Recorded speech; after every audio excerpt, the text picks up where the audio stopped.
Kay poblasyon Alabel sa Sargani Province aning usa ka target sa bypass operation sa mapusunayan sa CIDG Sarangani o malapatan MPS o ng ubang pag-unit, no, ang kaning nadakpan karong nga panahon na atong tadawon unsay na-recover ani.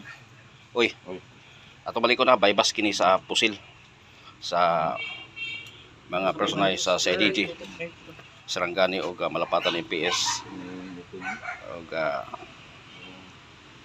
MFC Provincial Mobile Force Company din sa may barangay poblasyon Alabel Sarangani Province ginatanaw ron.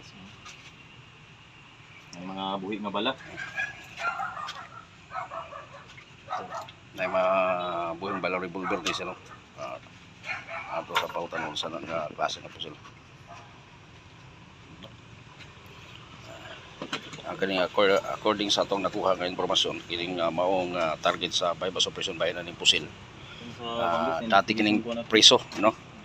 Adunay kasong homicide na taga barangay Kian, Malapatan, Sarangani Province, kaning si alias Ga. So, ikaw si Gaga.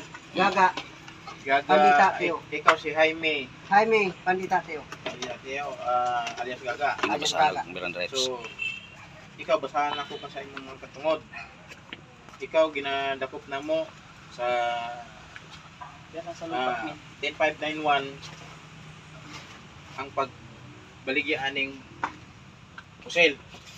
So wala kay katungod nga mo baligya ani. So aduna kay katungod nga mo hilom. Kung unsa man ang imong istorya mahimong magamit sa imo sa korte. Aduna po kay katungod nga mokuha nimong sariling abogado